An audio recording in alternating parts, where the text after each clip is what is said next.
Action. Hello, my dear students. Today we're going to examine a number of phenomena associated with water. And all of this relates back to the fact that the water molecule is polar, and I'll explain more in our discussion when we cover the lab write-up.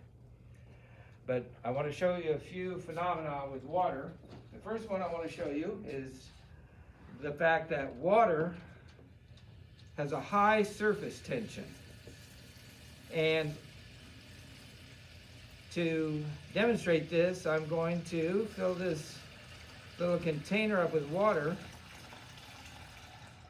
and then I'm going to have you come in closer or zoom in. Yeah.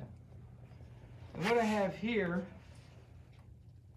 is what we used to buy strawberries in. It's a little plastic pint container for strawberries. And this container is plastic, and I'm going to try and get it to sit on top of the water. Now you might think it's just floating because it's plastic, but this is a particularly dense plastic, and it is heavier than water, more dense than water is the proper terminology. And what it's doing is sitting on top of the water because the water is held together by those intermolecular forces, the hydrogen bonds, and it takes force to separate them as they're held together. Like if I had my hands held together, it would take so much weight before they broke apart if you put some weight or mass on top of them. So, and there is a way I can disrupt the surface tension. I'm going to add a single drop of detergent and watch what happens. And now, there's nothing you can do to get this to float back up here. You know, if you were here, I would invite you to come try. And I'll leave it out so you all can try. But there's no way this will float on the surface anymore because I've disrupted the surface tension and broken some of those hydrogen bonds so that it has that initial entry into the water. That's one property of water. The other property is that when we lower the temperature of water, those hydroborons form a regular array and form a crystalline structure that opens up the structure of water. Very unusual, because with most substances, the colder they are, the smaller they become. They contract. But water does the opposite. So let me show you two quick things.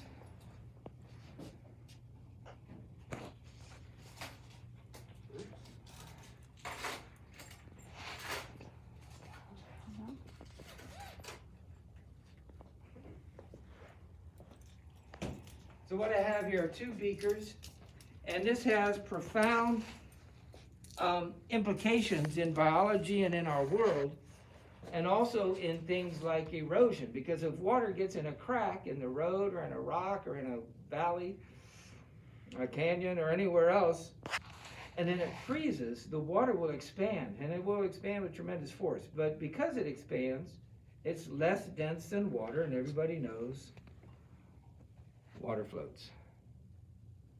Or does it?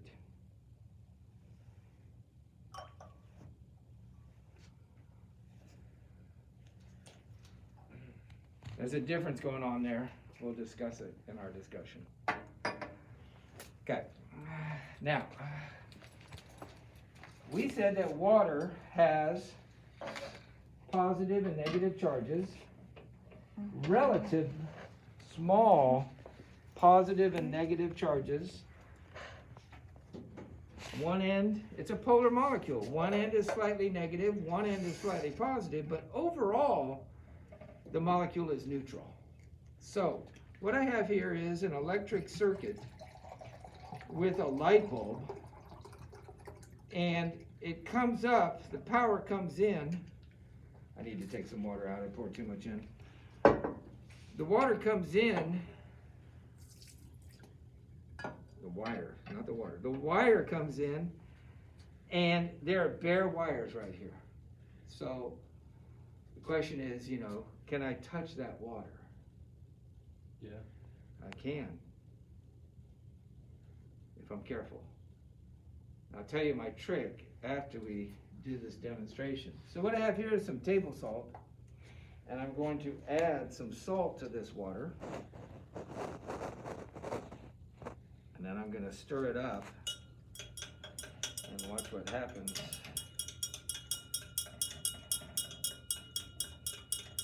To our light.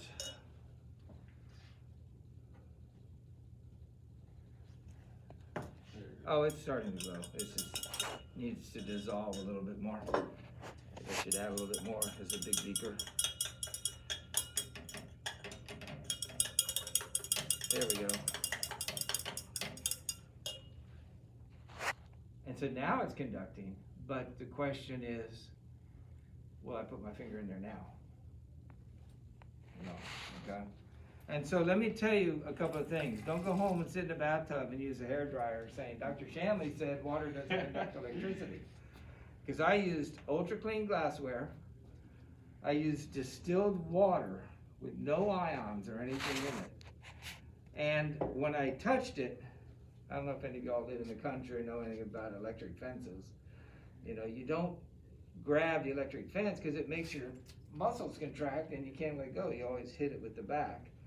And you only use one hand. You don't push down on the electric fence to step over it because the circuit will go through your heart and could disrupt the electrical signals in your heart. So when I first touched it, I did it real fast, just in case there was something residual in my glassware or my water that did it. And I just touched the surface, you know, real lightly to test it. And now I'm not going to do anything. In fact, now I'm going to unplug it because it's scaring me having those open circuits there. So, when you use city water, there are ions in it, and when you get in a bath, you know, your sweat and any oils and other charged molecules are going to make the bath water electrically conducting. So, we don't have some of the problems we used to have, but electricity and water in general don't mix. But if you know how and why things work, they do. Another property we're going to discuss and investigate tomorrow with some more experiments is the thermal conductivity of water. So what I have here is a balloon that's leaked some air out, but I'm going to put a flame to it. You can see I've put a flame to it several other times. You can tell from the burn spots. And it's taking the heat and absorbing that heat, high heat capacity. So, you know, the question is, if I don't have that water there, what happens?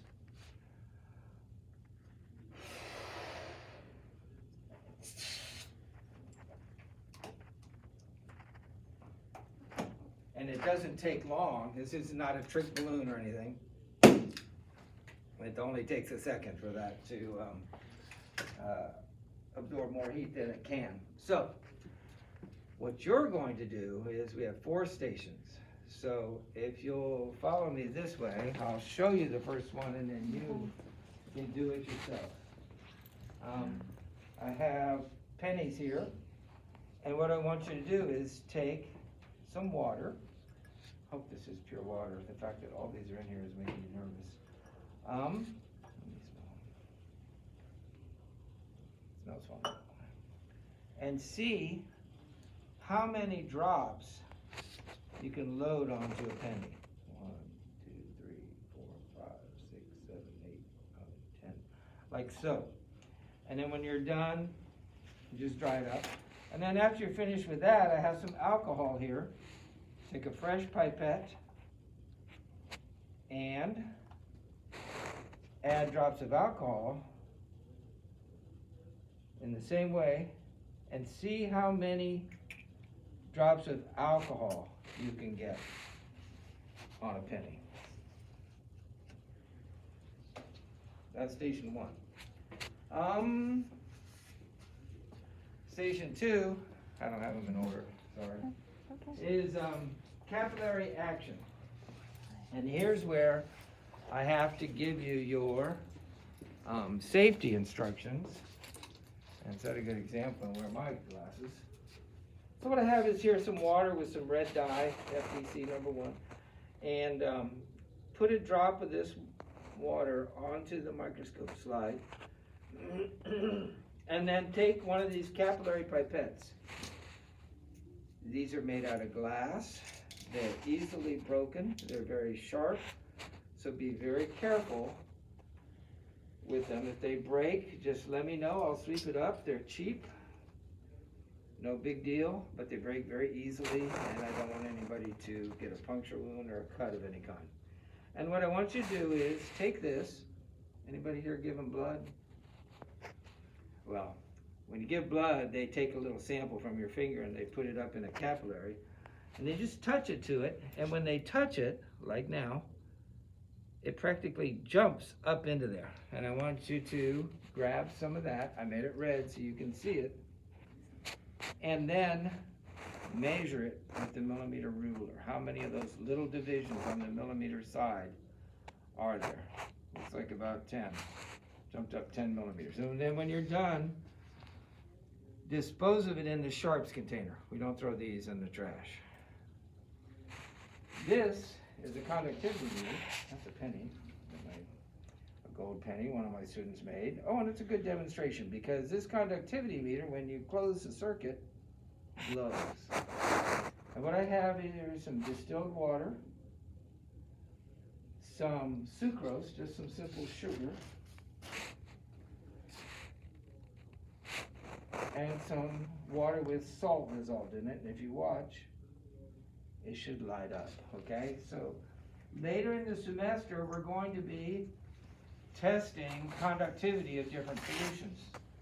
Not later in the semester, next week, okay? So we're going to be using these devices later. I just want you to see how they work and to play with them. You know, if I touch it to anything metal, I just complete the circuit and it lights up.